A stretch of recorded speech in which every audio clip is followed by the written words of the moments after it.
Hello and welcome back to the new lecture of Newton's laws of motion. Last lecture we have studied what exactly Newton's laws of motion are. We have studied three laws और हमने उन laws में देखा कि क्या क्या type के है ना क्वेश्चंस बन सकते हैं, किस तरह का लॉ होता है. ठीक है, अब उन लॉ का अपन एप्लीकेशंस देखते हैं, बट उससे पहले अपन थोड़ा सा जान लेते हैं कि फोर्सेस एग्जैक्टली कितने टाइप्स के होते हैं, है ना. तो जो भी फोर्सेस आएंगे अपने को, जो भी फोर्सेस के एप्लीकेशन अपने को करने, तो उनके टाइप्स क्या होते हैं और उनको कैसे स्टडी करना चाहिए वो अपन इस सेकंड पार्ट में देखते हैं of Newton's laws of motion. ठीक है, तो what are the fundamental types of forces. तो फंडामेंटल फोर्सेस कितने होते हैं?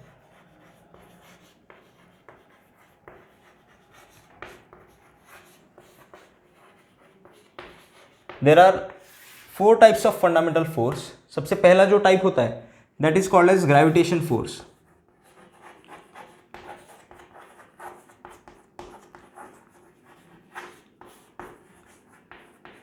ठीक है, उसके बाद आता है स्ट्रॉन्ग न्यूक्लियर फोर्स.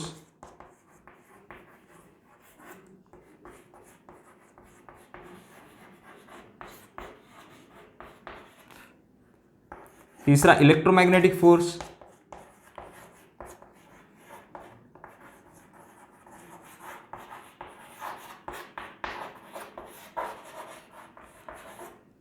और चौथा होता है वीक न्यूक्लियर फोर्स या फिर वीक फोर्सेस जिसको कह सकते हैं अपन.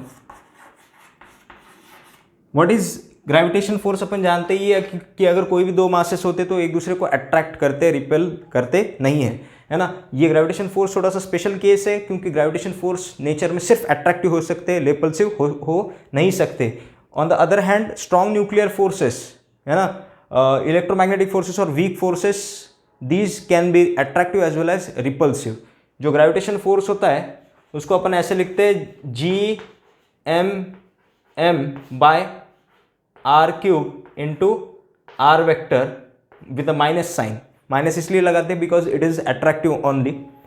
स्ट्रॉन्ग न्यूक्लियर फोर्सेस में जो दो प्रोटॉन या फिर प्रोटॉन न्यूट्रॉन के बीच में जो न्यूक्लियस के अंदर है उनके बीच जो फोर्सेस लगते हैं उसको बोलते हैं strong nuclear forces. And these are very strong, है ना, बहुत ज़्यादा मैग्नीट्यूड के फोर्सेस होते हैं because they are holding two protons together at a very low distance, very less distance. और इलेक्ट्रोमैग्नेटिक फोर्स होता है which is given by Coulomb's law. This force of electrostatics या फिर इलेक्ट्रोमैग्नेटिक्स, ठीक है, ये होता है सबसे पहले तो electrostatic force which is given by K/Q1 Q2 by, है ना, r³ r वेक्टर. उसके साथ एक और फोर्स होता है magnetism which is produce due to relative motion of the charges. ठीक है, और वो जो फोर्स होता है वो होता है F is equals to Q/V where B is the magnetic field and these are all electromagnetic forces, है ना. इसके अंदर अपन 12वीं में स्टडी करेंगे, ठीक है, इन डिटेल. और जो वीक फोर्स होता है, वीक फोर्स आपको पता ही होगा कि van Waals forces are weak forces, है ना. और ऐसे ही टाइप के जो फोर्सेस होते हैं जो हाइड्रोजन बॉन्डिंग के अंदर आते हैं, ये सारी चीज़ें जो होती है those are in weak forces. इसके बारे में अपन बहुत ज़्यादा बात नहीं करते in physics.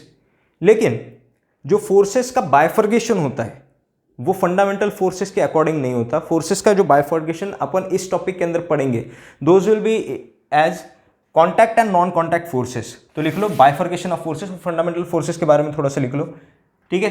Gravitation force are in between masses और electromagnetic forces are in between charges. ठीक है, फंडामेंटल फोर्सेस, जो फोर्सेस का बाइफर्गेशन होता है ना, वो अपन करेंगे contact force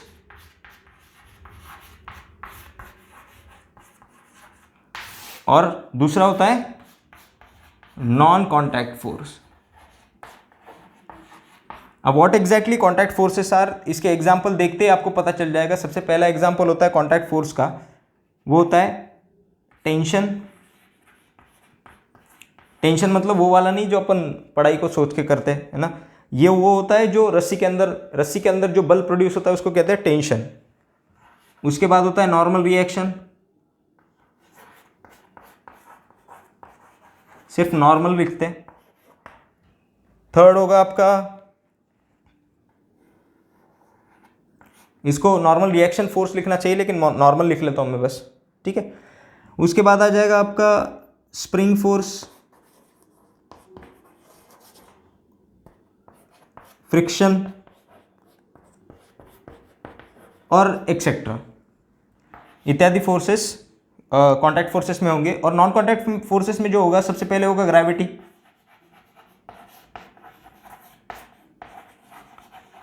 gravitational force, second होगा इलेक्ट्रोमैग्नेटिक फोर्स या फिर electrostatics force,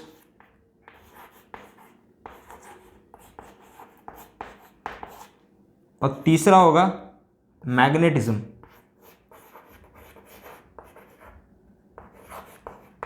magnetic force. Okay, तो ये बेसिकली बाइफर्केशन है। इसके बाद एक और बाइफर्केशन आएगा जिसको अपन कंजर्वेटिव और नॉन कंजर्वेटिव फोर्सेस के बारे में अपन उसके अंदर चर्चा करेंगे। ओके, लेकिन this will be the basic bifurcation, और धीरे धीरे करके अपन क्या करेंगे, एक एक फोर्स को अच्छे से पढ़ लेंगे।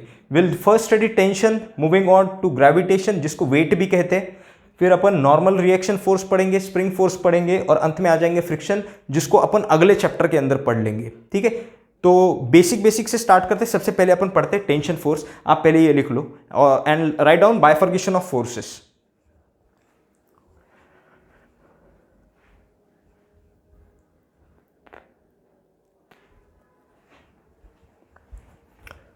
इसके अंदर और दो तीन आते हैं, मतलब जो अपने को पढ़ने, अब थ्रस्ट आता है और दो तीन फोर्सेस आते हैं, लेकिन अभी उसके बारे में चर्चा नहीं करेंगे, अपन इतना ही पढ़ लेंगे अभी।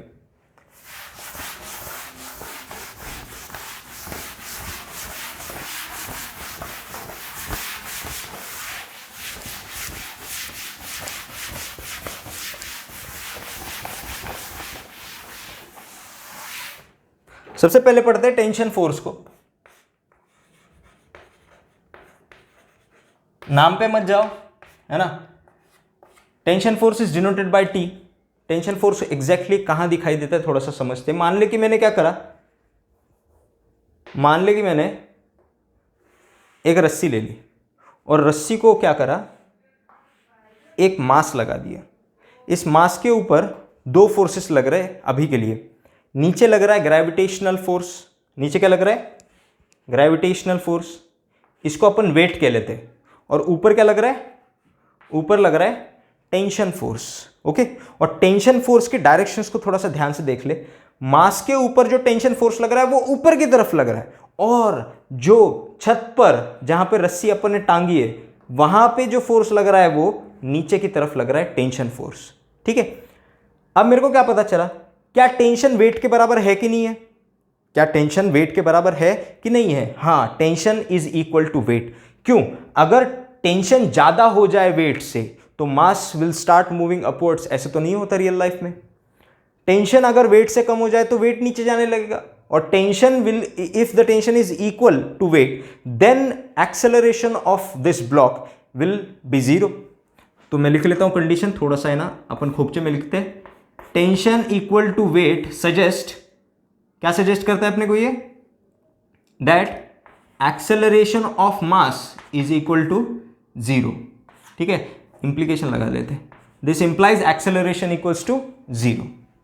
ठीक है, अब सेकेंड सवाल, अच्छा एक्सेलरेशन जीरो मतलब वेलोसिटी कैसी हो सकती है, जीरो भी हो सकती है और कांस्टेंट भी हो सकती है।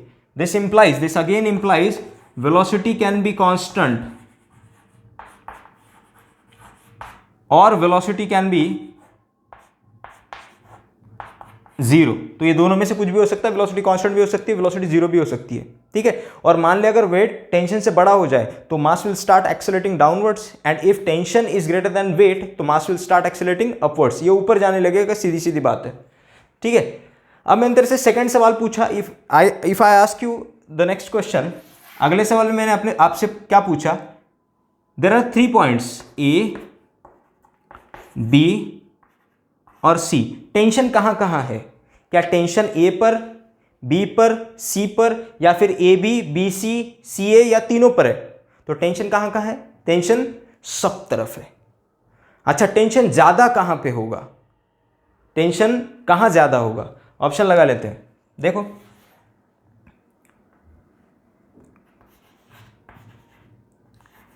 Where will the tension be greatest, tension की वैल्यू सबसे ज्यादा कहां होगी? क्या लिखेंगे अपन सबसे पहले ऑप्शन में? Tension of A greater than tension at B greater than tension of C, है ना। इसके अंदर एक कंडीशन समझनी है, the rope is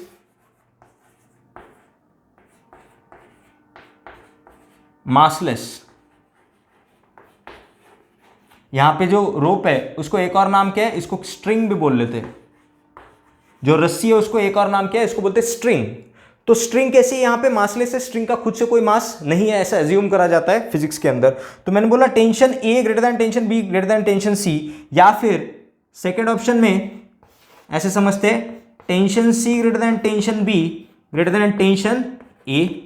third option में अपन क्या लिखेंगे सी में कि ए और सी पे टेंशन सेम है, T A equal to T C which is greater than T B, या फिर ऐसे लिख लेते हैं डी में T A equal to T B equal to T C. तो कौन सा सही है?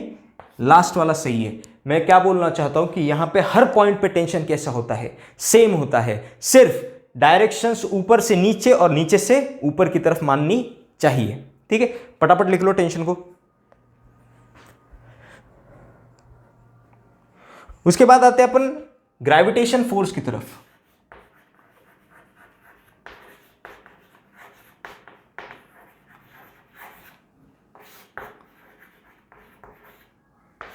ग्रेविटेशनल फोर्स की तरफ। ग्रेविटेशनल फोर्स का एक और नाम है, इसको बोलते हैं वेट। ग्रेविटेशन फोर्स को एक और नाम है, ओके, इसको ऐसे लिख लेंगे एफ जी। इसका ही नाम क्या है? इसको बोलते हैं weight which is denoted by W. Okay, थोड़ा सा समझते हैं इसको बहुत अच्छे से। मैंने बोला कि अगर एक ब्लॉक ले लिया अपन ने, और अपन ने इस ब्लॉक को कहां रखा है? इसको रखा है अर्थ पर। Okay, now I have kept the block on earth. ये ब्लॉक मान लो मास है 5 kg का। इसका मास कितना है? 5 kg का। आई आस्क यू, क्या इसके ऊपर नीचे की तरफ ग्रेविटेशन फोर्स लगेगा कि नहीं लगेगा? हाँ, इसके ऊपर नीचे की तरफ ग्रेविटेशन फोर्स लगना चाहिए। और इस ग्रेविटेशन फोर्स का मैग्नीट्यूड कितना होगा अगर ये पूछा जाए तो क्या लिखेंगे? Weight will be equal to mg, yes, mass into gravity is the magnitude of force. What is mass? mass कितना है? 5। और g कितना है? This is acceleration due to gravity, उसकी वैल्यू 9.81 मीटर पर सेकेंड स्क्वायर होती है। ये कहां होती है? Close to surface of earth. Earth के सरफेस के पास इसकी वैल्यू कितनी होती है? 9.81 मीटर पर सेकेंड स्क्वायर, विच इज रफली 10 मीटर पर second square, and we are going to assume that value of acceleration due to gravity at close to earth surface is 10 meter per second square. So if I keep the value of g as 10 here, so I'll get the force of 50 Newton. So how much force is applied on the block by the earth? It is 50 Newton. अच्छा, एक और चीज, क्या ये block अर्थ को भी 50 Newton से ऊपर खींचेगा? हाँ, ये ब्लॉक अर्थ को ऊपर 50 न्यूटन से खींचेगा, वो अलग बात है, वो अपन बाद में समझेंगे। लेकिन अभी क्या समझ में आ रहा है? Weight is equal to mg, mg की वैल्यू कितनी आ रही है? m is equal to 5 into 10। यहाँ पे एक्चुअली मेरे को 9.81 लिखना चाहिए था, बट उसको मैंने रफली 10 माना है, तो which is equal to 50 newton. अब मेरे को एक और चीज पता है, वेट का एक और यूनिट होता है, एक तो न्यूटन होता है क्योंकि weight is a force, one more unit of weight is 50 newton is equal to 5 kg weight. ये समझना है, मतलब 10 न्यूटन, 10 नहीं बोलना चाहिए एक्चुअली, 9.81 न्यूटन बोलना चाहिए, बट मैं लिख लेता हूं 10 newton is equal to 1 kg weight. मतलब अगर क्वेश्चन में आपको ऐसा दे दिया कि मेरे को 100 kg वेट है तो बताओ कितना न्यूटन, तो it is equal to 1000 newtons. Okay, तो मेरे को यहां से क्या पता चल रहा है कि 1 kg weight is equal to 1 newton, और अपने को ये याद रखना है कि kg weight is unit of force and mass is unit of, मतलब kg is unit of mass. Okay, तो केजी मास का यूनिट है और केजी वेट फोर्स का यूनिट है, ये दो अलग चीजें हैं, दोनों को समझना है अपने को। तो फटाफट लिख लो, यहाँ पे क्या पता चला कि अगर कोई भी एक मास है अर्थ के सरफेस के पास रखा है तो उसके ऊपर जो एक्सेलरेशन ड्यू टू ग्रेविटी लगेगा वो 9.81 मीटर पर सेकेंड स्क्वायर के बराबर लगेगा, विच इज रफली 10 मीटर पर सेकेंड स्क्वायर। और अगर 1 केजी मास मैंने अर्थ के सरफेस के पास लेके आया तो उसके ऊपर जो फोर्स लगेगा that will be equal to 1 into 9.81 newton, which is 9.81 newton, या फिर आप रफली उसको 10 न्यूटन्स मान सकते हो। ओके, यहां पे आप ओरिजिनल लिख लो। ओरिजिनली क्या लिखना चाहिए? 9.81 newton is equals to 1 kg weight, and we assume, ऐसे लिख लो, we assume that 50 newton is equal to 5 kg weight and 10 newton is equal to 1 kg weight, ये अपन अज्यूम करके चल रहे हैं। Okay, and this is close to earth surface, close to earth. अगर अर्थ से दूर चले जाए तो क्या हो जाएगा? अर्थ से दूर चले जाएंगे तो acceleration due to gravity will reduce. Okay, तो ये जो रेंज माननी है अपने को, ये बहुत दूर तक नहीं माननी है अपने को, 1, 2, 3 किलोमीटर तक ही माननी है। मतलब अगर मास अर्थ के सरफेस से 1, 2, 3 किलोमीटर तक होगा तो अपन एक्सेलरेशन ड्यू टू ग्रेविटी को 9.81 मतलब लगभग 10 मान सकते हैं। लेकिन अगर 500, 300, 400 ऐसे किलोमीटर्स हो जाएगा तो एक्सेलरेशन ड्यू टू ग्रेविटी की वैल्यू है ना फटाफट घटते जाएगी। That will not be equal to 9.81 metre पर second square, it will be less, मतलब 7 मीटर पर सेकेंड स्क्वायर भी हो सकती है, तो उस जगह वेट की वैल्यू बदल जाएगी। समझने वाली बात क्या है कि value of weight may vary, it may change, है ना। मार्स पे चले जाओ तो अर्थ के कंपैरिजन में उसका जो ग्रेविटी होगा वो कम होगा, उसकी वजह से वहाँ पे वेट कम हो जाएगा। मून पे चले जाओ तो gravity of moon is 1/6 as compare to the gravity of earth, तो जो वेट है वो भी 1/6 हो जाएगा। मतलब the man who weighs 600 newton on earth surface will weigh 100 newton on the surface of moon. सीधे सीधे 1/6 हो गई उसकी वैल्यू। तो वेट में वैरी बट मास वैरी करता नहीं है, मास कभी वैरी करने वाला नहीं है। फटाफट लिख लो।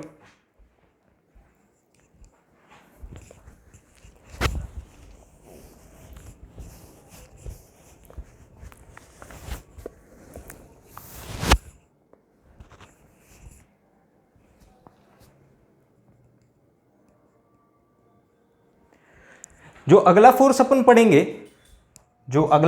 पढ़ेंगे that will B normal reaction force. वो फोर्स कौन सा हो जाएगा? वो फोर्स हो जाएगा नॉर्मल रिएक्शन फोर्स। तो नॉर्मल रिएक्शन होता क्या है? Basically it is electromagnetic force, जो अगर मान लो कि एक इंसान है, अगर अर्थ के सरफेस पे खड़ा रह गया तो उसके ऊपर नीचे की तरफ ग्रेविटेशन फोर्स लगेगा विच इज वेट। और मान लो अगर इस इंसान का मास 60 kg है, आप में तुम कोई भी हो सकता है, तो 60 kg का अगर मास का इंसान अगर अर्थ के सरफेस पर खड़ा हो जाए तो मेरे को पता चला उसका वेट कितना आ जाएगा? 60 इंटू 9.81 विच इज लगभग 10, तो 600 न्यूटन। तो 600 न्यूटन का इंसान है, लेकिन अगर सिर्फ एक ही फोर्स लगता रहा तो वो तो नीचे चला जाना चाहिए, है ना। होता क्या है कि अर्थ इसके ऊपर की तरफ एक फोर्स लगाती है which is called as normal reaction force. इसको क्या कहते हैं? Normal reaction force, which is basically electromagnetic in nature, ऊपर की तरफ लगता है। और इसका जो वैल्यू होगा इस नॉर्मल रिएक्शन का, वो वेट के बराबर होना चाहिए। अगर ऐसा नहीं हुआ और नॉर्मल रिएक्शन फोर्स अगर वेट से ज़्यादा हो गया तो इंसान ऊपर की तरफ चला जाएगा, और अगर वेट का वैल्यू नॉर्मल रिएक्शन फोर्स से ज़्यादा हो गया तो नीचे चला जाएगा। और अगर वैल्यू दोनों का सेम हुआ तो man will move with constant velocity and it can be zero also. If I am standing, you can see me standing on the surface of earth, तो it clearly suggest that the normal reaction force acting on me upwards should be equal to mg। मतलब जो मेरा wait है उसके बराबर normal reaction force आना चाहिए। तो उससे क्या होगा? मेरी वेलोसिटी कांस्टेंट रहेगी बिकॉज मेरा एक्सेलरेशन जीरो है। And you can see my velocity is constant, my velocity is constant and it can be zero also. Okay, फटाफट लिख लो। तो normal reaction force is the force which is applied by the surface perpendicular to the surface। लिख लेंगे, normal reaction force is applied by the surface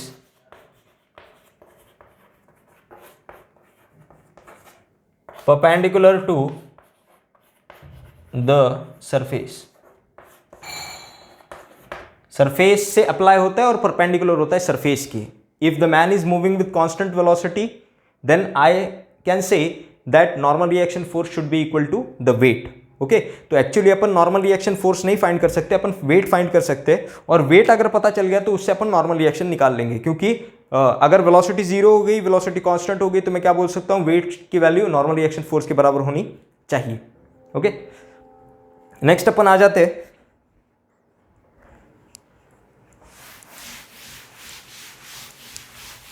springs की तरफ। फटाफट लिख लो, उसको भी मिटाना है मेरे को, क्योंकि स्प्रिंग्स के लिए ज़्यादा जगह लगेगी मेरे को।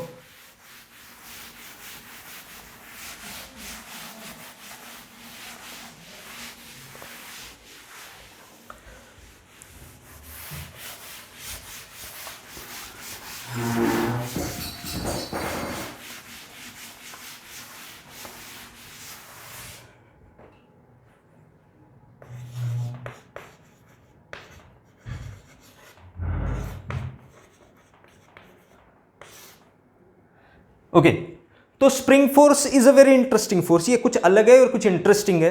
ओके, और जितना ज़्यादा टफ होता जाता है आपको पता ही है कि उतना ज़्यादा मैं आसान करके बताता हूँ और उतना ज़्यादा उसके अंदर मज़ा आएगा आपको। ओके, तो what exactly is a spring? Spring क्या होता है कि एक hardened coil type metal structure, okay, जो कोई भी मेटल से बन सकता है। स्प्रिंग एल्यूमिनियम का भी हो सकता है, कॉपर का भी हो सकता है, लेकिन it is hardened. Okay, maximum time spring अपने को स्टील का दिखेगा। तो स्प्रिंग होता क्या है? स्प्रिंग जैसे आपके शॉकअप्स में या फिर शॉक एब्जॉर्बर्स में इस्तेमाल करते हैं अपन, पेन से लेकर बहुत सारी जगह पे अपन स्प्रिंग देख सकते हैं। ओके, वो खटके वाली पेन होती है ना, जो मतलब एक बार बटन पुश करने पर उसका जो रिफिल हो जाता है वो बाहर आ जाता है। ओके, सो ये सारी चीज़ें स्प्रिंग होता क्या है और स्प्रिंग फोर्स लगता कैसे, थोड़ा सा समझते हैं। जैसे ही अपन इस स्प्रिंग को कंप्रेस करेंगे, ओके, एक फोर्स स्प्रिंग खुद से बाहर की तरफ लगाना स्टार्ट कर जाएगा। ओके, पर अगर कंप्रेस नहीं करते तो उस लेंथ को क्या कहते हैं? It is called as natural length. क्या बोलते हैं इसको? जहां पे जो एक इसका एक्सटेंशन होता है, नेचुरल लेंथ पे जो एक्सटेंशन होता है, extension eight natural length is 0। तो नेचुरल लेंथ पे जो एक्सटेंशन होगा वो कितना हो जाएगा? 0 हो जाएगा। और मैंने बोला कि स्प्रिंग फोर्स को अगर अपन एक्सटेंड करते, मान ले इसको मैंने ऐसे ऐसे करके फैला दिया।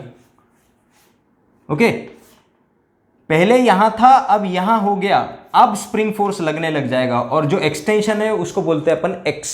उसको क्या बोलते हैं अपन? एक्स बोलते हैं। नेचुरल लेंथ से, या फिर ऐसे बोले अपन x इक्वल टू 0 से मैं इसको कहां तक खींच के लेके गया?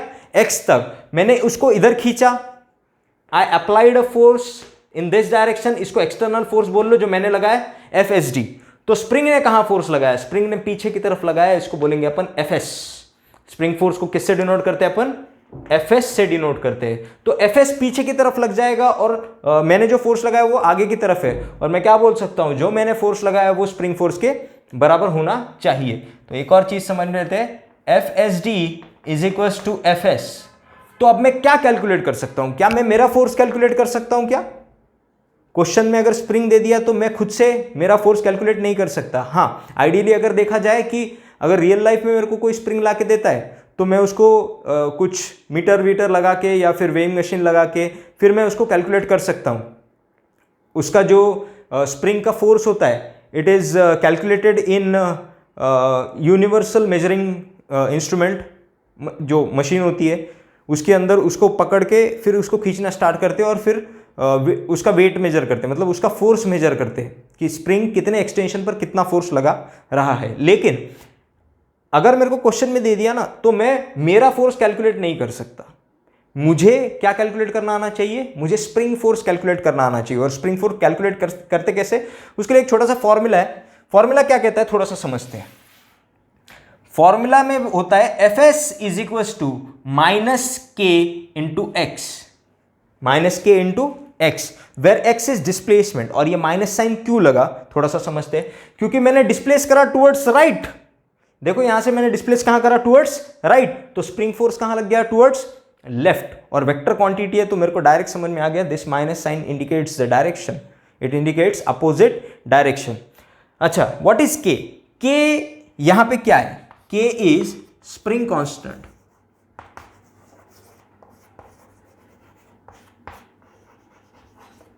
यहां पे के क्या है बेटा? के is spring constant.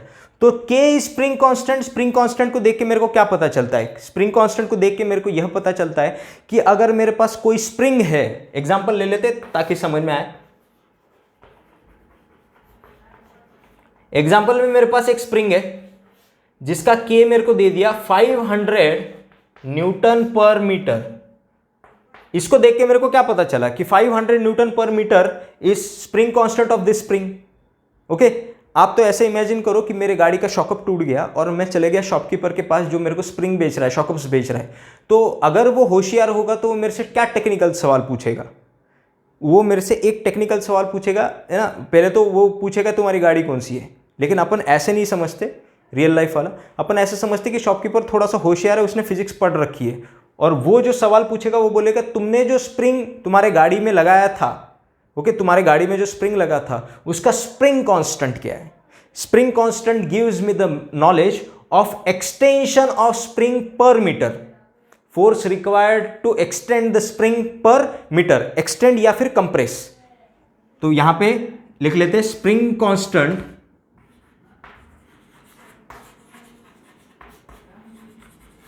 K gives me the knowledge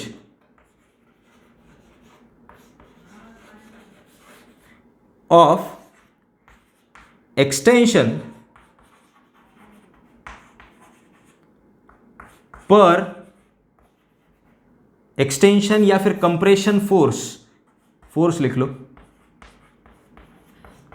पर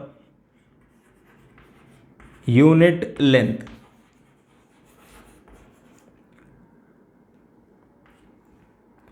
एक्सटेंशन और compression force per unit length. अब इसका मीनिंग क्या है कि यहां पे अगर मेरे को स्प्रिंग कांस्टेंट दे दिया 500 न्यूटन मीटर, मतलब इस स्प्रिंग को या फिर इस वाले स्प्रिंग को मेरे को 1 मीटर से खींचने के लिए या फिर कंप्रेस करने के लिए 500 न्यूटन का फोर्स लगाना चाहिए। मतलब अगर मैं 50 केजी का एक इंसान स्प्रिंग के ऊपर लटक जाता है तो वो नीचे की तरफ mg लगाएगा विच इज 500 न्यूटन पर मीटर, मतलब 500 न्यूटन। तो उसमें उसके कारण जो एक्सटेंशन आ जाएगा स्प्रिंग के अंदर that will be equal to 1 metre. Okay, और मान ले अगर 100 केजी का इंसान लटकता है, मतलब 1000 न्यूटन का अगर फोर्स लगता है इस स्प्रिंग के ऊपर टुवर्ड्स राइट, तो उसके अंदर जो एक्सटेंशन आ जाएगा वो 2 मीटर के बराबर आ जाएगा। इसलिए मैंने लिखा F is equal to minus K times x, है ना। यहाँ पे के की वैल्यू रख दो 500 और x की वैल्यू रख दो तो आपको मिलेगा स्प्रिंग फोर्स। ओके, लेकिन मेरे को क्या समझाना था, थोड़ा सा समझते। दिस फोर्स इज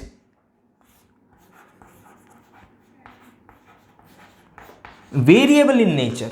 फोर्स कैसा है? वेरिएबल, मतलब जो बदलता है। और फोर्स किसका फंक्शन है, मतलब किसके ऊपर डिपेंड कर रहा है? It depends on x. Force जैसे जैसे एक्स बदलते चलो वैसे वैसे स्प्रिंग फोर्स बदलता जाएगा। ग्रेविटेशन फोर्स भी ऐसी ही है, लेकिन अपन ग्रेविटेशन फोर्स को कांस्टेंट मान रहे हैं। ग्रेविटेशन फोर्स एक्चुअली जो ग्रेविटेशन फोर्स होता है that is given by the Newton's law of gravitation which is G(m)m by r square, where G is universal gravitation constant, m is mass of the planet and छोटा ही m is the mass जिसके ऊपर अपन force निकाल रहे हैं। और ये r क्या है? r is distance between the planet, center of planet and center of the mass। Okay, तो मैंने क्या बोला कि इसमें से कौन बदल सकता है? ऊपर वाले तीनों क्वांटिटीज तो कांस्टेंट अगर रख दिया तो नीचे वाली चीज जो है r, डिस्टेंस कैन चेंज। यहां से मास उठा के मैं ऊपर लेके जा सकता हूं, और जितना ऊपर लेके जाऊंगा r की वैल्यू बढ़ती जाएगी तो फोर्स क्या हो जाएगा? कम हो जाएगा। तो एक्चुअली ग्रेविटेशन फोर्स भी एक वेरिएबल फोर्स है, लेकिन मैं उसको कांस्टेंट मान रहा हूं। On the surface of earth I consider gravitation force as constant, where as tension, if I attach a block to the spring, the tension throughout will remain constant। सब तरफ tension कैसे होगा? सेम होगा। उसी प्रकार से नॉर्मल रिएक्शन फोर्स भी क्या हो जाएगा? सेम। लेकिन gravitation force and spring force तो अपन डायरेक्ट देख सकते हैं, इट डिपेंड्स ऑन एक्स। जैसे जैसे एक्स बदलता जाएगा स्प्रिंग फोर्स बदलता जाना चाहिए। तो spring force is a variable force एक और बाइफॉर्केशन आएगा जिसके अंदर मैं आपको फोर्सेस को स्प्लिट करके बताऊंगा कि कौन से कांस्टेंट फोर्सेस है और कौन से वेरिएबल फोर्सेस है। ओके, जो अपन अगले चैप्टर में पढ़ेंगे वर्क पावर एनर्जी के अंदर, वहां पे दो और बाइफॉर्केशन आएंगे, constant forces and variable forces पहला आ जाएगा, और उसके बाद आ जाएगा conservative and non conservative forces. मतलब कंजर्वेटिव और नॉन कंजर्वेटिव फोर्सेस क्या होता है, ये सारी चीजें अपन पढ़ेंगे उसके अंदर। लेकिन अभी तो शुरुआत में इतना ही पढ़ते हैं और इतना लिख लो पहले, मेरे को और जगह लगेगी।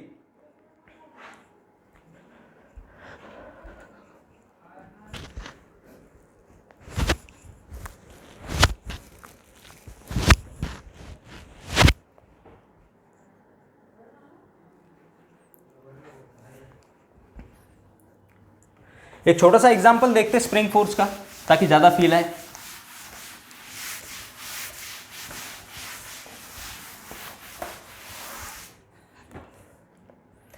आपको दे दिया एक स्प्रिंग जिसका spring constant K is equals to 1000 newton पर मीटर है। स्प्रिंग कांस्टेंट कितना है, 1000 न्यूटन पर मीटर। और आपको बोला कि नेचुरल लेंथ से स्प्रिंग को मैंने खींचकर 2 मीटर बड़ा कर दिया, तो x की वैल्यू कितनी आई, 2 मीटर। तो एक्सटेंशन इन द स्प्रिंग या फिर कंप्रेशन इन द स्प्रिंग कितना आया मेरा, 2 मीटर आ गया। ओके, तो मेरे को निकालना है spring force and the direction. Direction कहां होगी, डायरेक्शन तो पता ही चल गया, स्प्रिंग फोर्स की डायरेक्शन पीछे की तरफ होगी।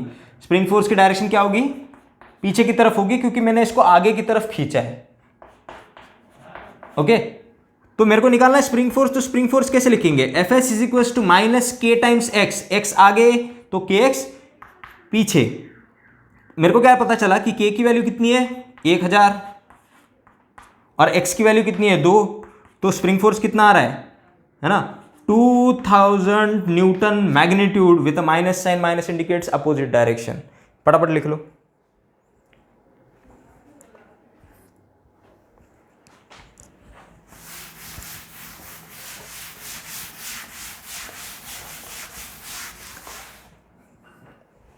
यहां पे लिख लेना व्हाट इज स्प्रिंग फोर्स।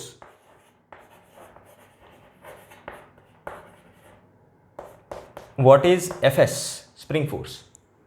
अब अगला सवाल, अगले सवाल पे आते हैं, और अगले सवाल में मैंने तेरे से क्या पूछा,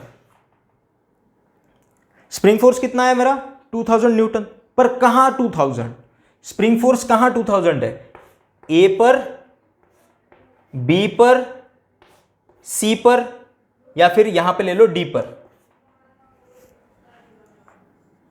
we know that value of spring force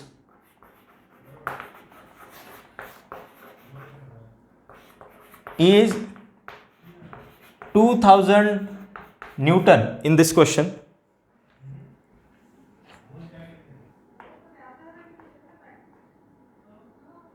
At what point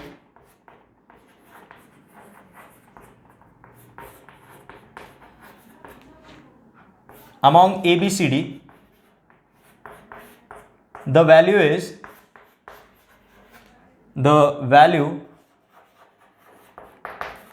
is 2000 Newton. तो 2000 न्यूटन कौन से पॉइंट पर है, तो आपका ऑप्शन है ए, बी, सी की डी। तो 2000 न्यूटन कहां पे, मतलब इस स्प्रिंग पर 2000 न्यूटन का जो फोर्स जनरेट हुआ है वो कहां पर है, ए पर, बी पर, सी पर कि डी पर। ओके, अच्छा एक और बात समझने वाली क्या है, स्प्रिंग पर, स्प्रिंग के अंदर फोर्स यहां पे पीछे की तरफ जनरेट हुआ, यहां पे पीछे की जनरेट हुआ, और यहां पे कहां हो जाएगा, ये दीवार को आगे खींचेगा, तो दीवार की तरफ राइट में होगा और यहां पे पीछे। ये रस्सी के अंदर जो टेंशन था उसी प्रकार का फोर्स है, इसको टेंशन इनसाइड द स्प्रिंग भी अपन बोल सकते हैं। तो मेरे को क्या पता चला, स्प्रिंग फोर्स कहां पे 2000 न्यूटन है, ए पर है क्या, हाँ है, बी पर हाँ, सी और डी, मतलब सब तरफ इनसाइड द स्प्रिंग फोर्स कितना आ रहा है, 2000 न्यूटन का आना चाहिए, नहीं तो क्या हो जाएगा, स्प्रिंग विल स्टार्ट एक्सेलरेटिंग। अगर ऐसा समझते हैं कि बी पर फोर्स कम है और सी पर ज्यादा है तो सी की तरफ भागने लग जाएगा स्प्रिंग, विच इज रॉन्ग। और मैंने अगर इसको खींच के रखा है, जिसको बोलते हैं इक्विलिब्रियम पोजीशन, मतलब वो स्थिर है ना, ओके, इट इज स्टैटिक, जो अपन भाग नहीं रहा स्प्रिंग, ऐसा अगर मानते हैं उसको, उस कंडीशन को क्या कहते हैं, इसको बोलते हैं इक्विलिब्रियम पोजीशन, जो अपन आगे जाके पढ़ेंगे। तो मैंने बोला अगर spring is in equilibrium position तो spring will not move, and if it will not move then the forces in the spring at each point will be 2000 newton. लिख लो. Spring force will be equally distributed inside the spring which is 2000 newton. आगे आते हैं, आगे समझते हैं चीजों को.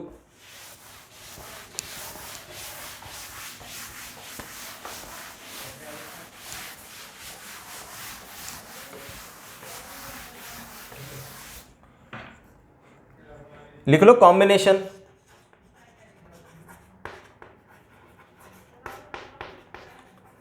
ऑफ स्प्रिंग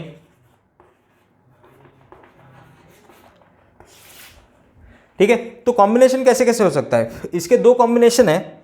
एक तो है पैरेलल कॉम्बिनेशन और दूसरा सीरीज कॉम्बिनेशन. सीरीज जैसे अपन 10वीं में रेजिस्टेंस इन सीरीज और पैरेलल पढ़ते थे, वैसे springs in series and parallel है. तो सीरीज कॉम्बिनेशन,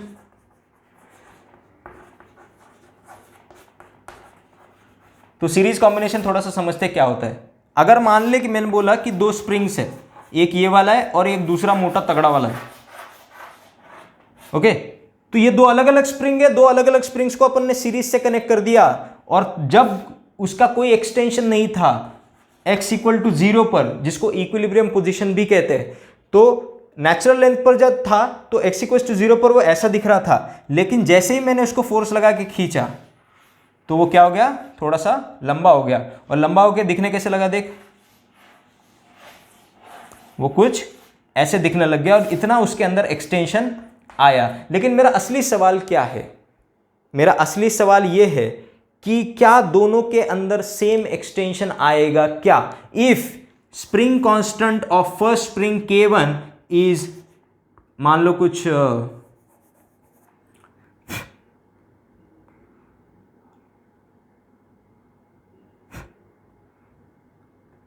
ऐसे ले लेते 120 न्यूटन पर metre, and spring constant of second spring is 60 newton पर मीटर. तो दोनों स्प्रिंग के स्प्रिंग कांस्टेंट क्या है, अलग अलग है. मैंने बोला कि ये 120 न्यूटन पर मीटर का है और ये 60 न्यूटन पर मीटर का है. तो दोनों को खींचने पर, मान ले कि मैंने क्या करा, इसको खींच के लेके गया, ऐसे नहीं करते.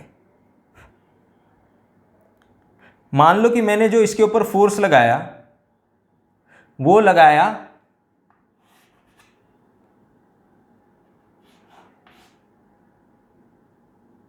200 न्यूटन का,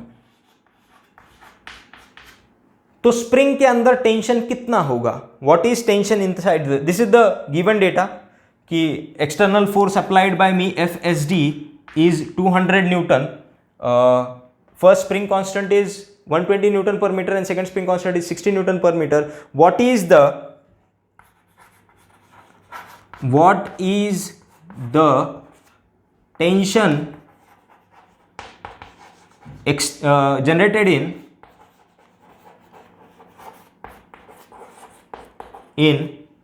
पहला लिख लो स्प्रिंग 1,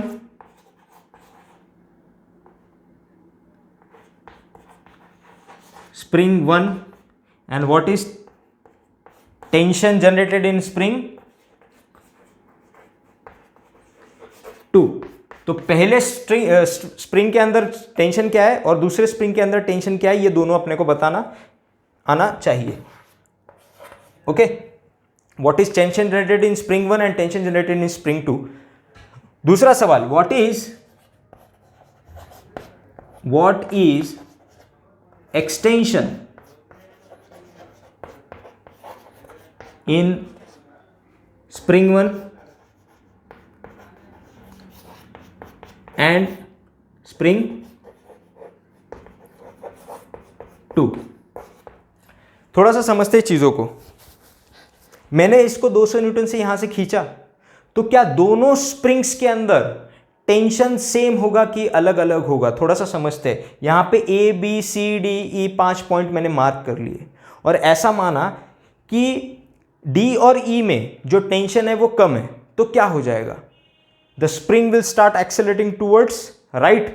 ए बी सी डी की तरफ एक्सेलरेशन उसका आ जाएगा, क्योंकि डी और ई के अंदर क्या है, उसका टेंशन कम है, क्योंकि राइट साइड में ज़्यादा फोर्स लग रहा है तो इट विल स्टार्ट एक्सेलरेटिंग। लेकिन अपन तो मान रहे हैं कि यहाँ पे खींच के अपन ने रेस्ट पे ला लिया, बराबर है, तो स्प्रिंग क्या खुद से मूव करने लगेगा क्या? नहीं। तो मेरे को पता होना चाहिए कि जब सीरीज में कनेक्ट करते हैं स्प्रिंग को तो टेंशन सब तरफ सेम होता है।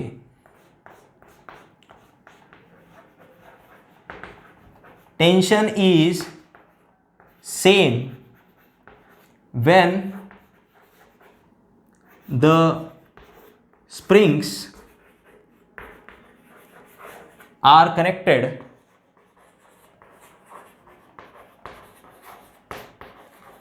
in series. What about extension? Extension के बारे में क्या चर्चा करेंगे? देखो इसके अंदर टेंशन कितना है, इस स्प्रिंग के अंदर टेंशन कितना है 200 न्यूटन का, और इसके अंदर भी टेंशन कितना है 200 न्यूटन का। तो क्या टेंशन सेम है तो एक्सटेंशन भी सेम होगा? नहीं, अलग अलग होगा। क्यों? क्योंकि एक स्प्रिंग कमजोर है और एक स्प्रिंग थोड़ा सा मजबूत है, तो जो कमजोर स्प्रिंग है वो ज्यादा खिंच जाएगा, और जो मजबूत स्प्रिंग है उसके अंदर एक्सटेंशन कम आएगा। तो एक्सटेंशन अपन निकालते थोड़ा सा देखते। Okay, so if I write down extension, तो x1 लिखेंगे extension in first spring. Okay, तो क्या लिखते हैं? F is equals to minus K x. आप माइनस को भूल जाओ क्योंकि इट सजेस्ट डायरेक्शन, तो x को क्या लिखेंगे? F बाई के, और F किसके बराबर है? टेंशन के बराबर है, डिवाइडेड बाई के। What is tension? जितना मैंने बाहर से फोर्स लगाया वही टेंशन होगा 200 न्यूटन का, डिवाइडेड बाई K1 लिखते हैं। तो व्हाट इज K1? K1 कितना है? 120। सॉल्व करते तो कितना आ रहा है? 10/6, मतलब 5/3 मीटर। तो what is extension in first spring? It is 5/3। What is extension in second spring? Again it is F/K2। F किसके बराबर है? टेंशन के बराबर। तो ये आ जाएगा 200 divided by 60। If I cancel it out तो इट विल गिव मी 10/3। कितना आ जाएगा? 10/3। तो कुल मिला के जो एक्सटेंशन होगा वो आ जाएगा x1 plus x2 which is equal to x net. x net कितना आ रहा है? 5/3 प्लस 10/3 विच इज 15/3। 5 मीटर का कुल मिला के एक्सटेंशन आना चाहिए, ठीक है। लेकिन मेरे को ये समझाना ही नहीं था। I wanted to calculate, write down third question, equivalent spring constant. क्या फाइंड करना है? Equivalent spring constant. तो इक्विवेलेंट स्प्रिंग कांस्टेंट अगर अपने को निकालना है तो क्या करेंगे? इक्विवेलेंट स्प्रिंग कांस्टेंट का पहले तो मतलब समझ लेते हैं। What does equivalent spring constant suggest? Equivalent spring constant क्या सजेस्ट करता है कि if I wanted to replace series of two string with a single spring, दो स्प्रिंग्स जो कि सीरीज में कनेक्टेड है उनको अगर मैं एक सिंगल स्प्रिंग से रिप्लेस कर दूं तो उसका जो स्प्रिंग कांस्टेंट होगा वो कितना, उसको क्या बोलते हैं अपन? Equivalent spring constant.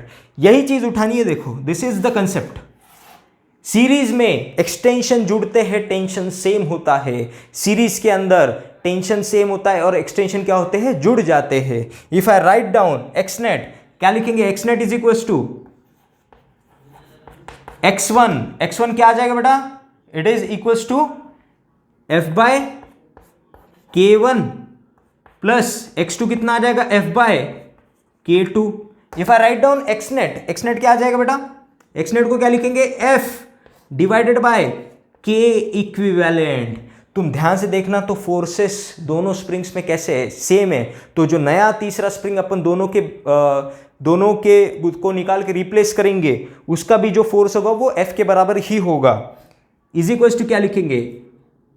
F common ले लिया, 1/K1 plus 1/K2। F gets cancelled. तो जो इक्विवेलेंट स्प्रिंग कांस्टेंट अपने को निकालते हैं वो कैसे निकालेंगे? 1/K equivalent is equal to 1/K1 plus 1/K2।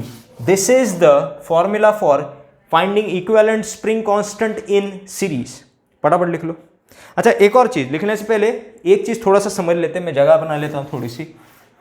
मेरे को क्या पता चला? इक्विवेलेंट स्प्रिंग कांस्टेंट निकालना है अपने को, इस वाले एग्जांपल के लिए अपने को इक्विवेलेंट स्प्रिंग कांस्टेंट निकालना है, तो नेट एक्सटेंशन अपने को पता है, फोर्स पता है, नेट एक्सटेंशन अपने को पता है विच इज 5 मीटर, फोर्स अपने को पता है 200, तो इक्विवेलेंट स्प्रिंग कांस्टेंट कैसे निकालेंगे? क्या लिखेंगे?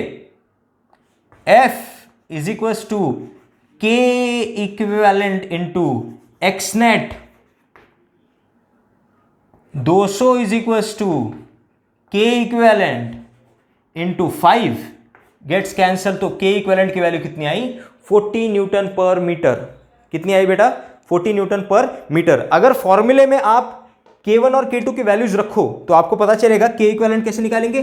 1 upon K equivalent is equals to 1 upon 120 120 plus 1 upon 60। अगर इसको सॉल्व कर लो तो again you will get K equivalent is equals to 40 newton पर मीटर। फटाफट लिखो।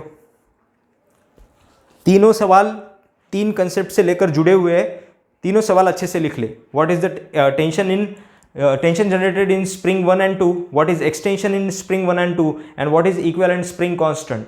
ये 3 ही सवाल पूछे जा सकते हैं स्प्रिंग्स के अंदर।